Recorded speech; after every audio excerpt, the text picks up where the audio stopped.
Улсын хурлын гишүүн аюулгүй байдал гадаад бодлогын байнгын орооны дарга энх баяр гадаад иргэн яамд өнөөдөр эхэлж буй зүүн хойд Азийн аюулгүй байдал сэдвт уулзалт ярилцлагад оролцож үг хэллээ. Зэвсэгт мөргөлдөөнөөс урьдчилан сэргийлэхийн төлөө бүх нийтийн түншлэл, олон улсын төрийн бус байгууллагуудын холбооны зүүн хойд Азийн зохицуулах төв, цэнхэр сүлд төрийн бус байгууллага хамтран зохион байгуулж буй уг уулзалт ярилцлага энэ сарын 14-өөс 16-ны өдрүүдэд үргэлжлэх юм байна. Аюулгүй байдал гадаад бодлогын байнгын орооны дарга энх баяр хэлсэн үгэндээ Монгол Улсын анх нэгдсэн үндэсний байгууллагын ерөнхий ассамблеийн энэ дээрээс цөмийн зэвсэггүй бие даасан статусаа залснаас хойш 24 жил, Монгол Улсын их хурл цөмийн зэвсгээс ангид байх тухай хуулийг батлан гаргаснаас хойш 16 жил өнгөрлөө. Энэ хугацаанд Монгол Улс нутаг дэвсгэрээ цөмийн зэвсэггүй бүс хэмээн зарласнаа дотооддоо олон улсын хэмжээнд баталгаажуулах талаар дистараатай олон арга хэмжээг авч хэрэгжүүлж ирлээ. Үүний үр дүнд өнгөрсөн хугацаанд манай улсын санаачлагыг дэлхийн улс орнууд улам бүр хүлээн зөвшөөрч дэмжих боллоо. Түүнчлэн нэгдсэн үндэсний байгууллага дэлхийн аюулгүй байдлын хамтын тогтолцоог бий болгох олон улсын чармаалтад оруулж буй Монгол улсын тодорхой хувь нэмрийг үнэлдэг билээ. Энэ нь инхийг эрхэмлсэн Монгол улсын гадаад бодлогын том амжилт, манай орны нэр хүндийг олон улсын давцанд өргөсөн чухал ач холбогдолтой үнэлэлт юм хэмээн хэллээ. Улаанбаатарын үйл явцын зүүн хойд Азийн аюулгүй байдал сэдвээр хийгдэж буй уулзалт ярилцлаганд хүрэлцээрсэн та бүхэнд энэ өдрийн чэнсгэлийн мэдлэгээ төвшүүлье. Энэхүү уулзалт ярилцлагыг хамтран зохион байгуулж байгаа зэвсэг мөргөлдөөнөөс урьдчилан сэргийлэхийн төлөө бүх нийтийн түншлэл олон улсын байгууллагын зүүн хойд Азийн нарийн бичгийн дарга нарын газарт болон цэнхэр сүлд төрийн бус байгууллагад улсын хурлын аюулгүй байдал гадаад бодлогын байнгын орооны нэрийн өмнөөс гүн талархал илэрхийлж байна.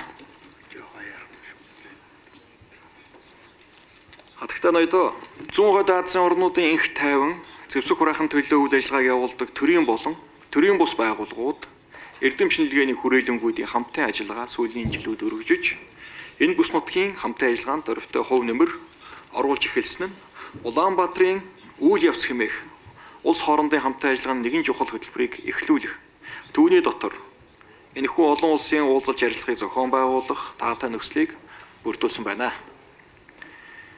Үүнд зэвсэгт мөргөлдөөнөөс урьдчилан сэргийлэхийн төлөө бүх нийтийн түншлэлийн зүүн хойд Азийн орнуудын төрийн бус байгууллагууд болон цөмийн аюулаас ангид байхын төлөө цэнхэр сүлд төрийн бус байгууллагын олон жилийн ууггүй хичээл зүтгэл ихээхэн үүрэг үүсгэснийг энд зориуд тэмдэглэн хэлхийг хүсэж байна. Та бүхэнд баяр хүргэе. Цаашдаа ажилтанд амжилт хүсье. Дараа жил Монгол улс өөрийн бие даасан цөмийн зэвсэггүй статусаа зарласны 25 жилийн ой болно. Улсын хурлын аюулгүй байдал гадаад бодлогын байнгын хороо энэ ойг тэмдэглэн өнгөрүүлэхэд чухал ач холбогдлогч байгаа бөгөөд холбогдох байгууллагуудын дэмжлэг тусламжтайгаар тэмдэглэн өнгөрүүлэхээр төлөвлөж байна. Түүнчлэн энэ зөвхөн Монголын ард түмний хувьд биш, мөн цөмийн зэвсгээс ангид байхын төлөө тэмцэж буй бусад улс орны ард түмний хувьд өндөр ач холбогдол бүхий чухал үйл явдал болно гэж бодож байна. Үүний дотор энд хүрэлцэн ирсэн гадаадын төлөөлөгчид та бүхнийг энэ ойг тэмдэглэн өнгөрүүлэхийн олон улсын ач холбогдлыг сайн ойлгож байгаа гэдэгт итгэлтэй байна.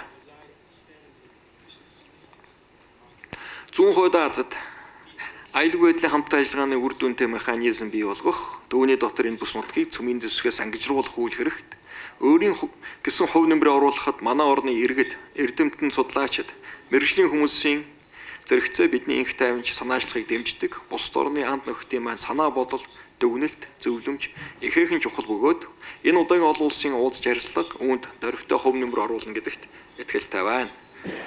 Анхаарал тавьсанд баярлалаа. Хурлын үйл ажиллагаанд амжилт хүсье. Энэхүү уулзалт ярилцлагад GPPAC-гийн гүйцэтгэх захирал болон уг сүлжээний зүүн хойд Азийн бүсийн төвийн удирдлага, тус бүсийн орнуудын эрдэмтэн судлаачид Солонгосын хойгийн асуудлаар 6 талд хэлэлцээр явуулж байсан бүх орны төлөөлөл, төрийн бус байгууллагуудын төлөөлөгчид оролцож байгаа юм а. Дугуй ширээний уулзалт ярилцлагад оролцогчид зүүн хойд Аз цөмийн зэвсэггүй бүс нутаг байгуулах бололцоо, үүнд Монгол улсын гүйцэтгэж болох үүрэг, Монгол улсын цөмийн зэвсэггүй бүсийн статусыг цаашид баталгаажуулах зэрэгээр бүс нутгийн аюулгүй байдалтай холбоотой асуудлаар мэдээлэл солилцож, ярилцлагаа өрнүүлэн төрийн бус байгууллагуудын үүргийг нэмэгдүүлэх, энх тайвныг бэхжүүлэхэд чиглэсэн бодиттой санал санаачлагыг дэмжих чиглэлээр санал солилцож байна.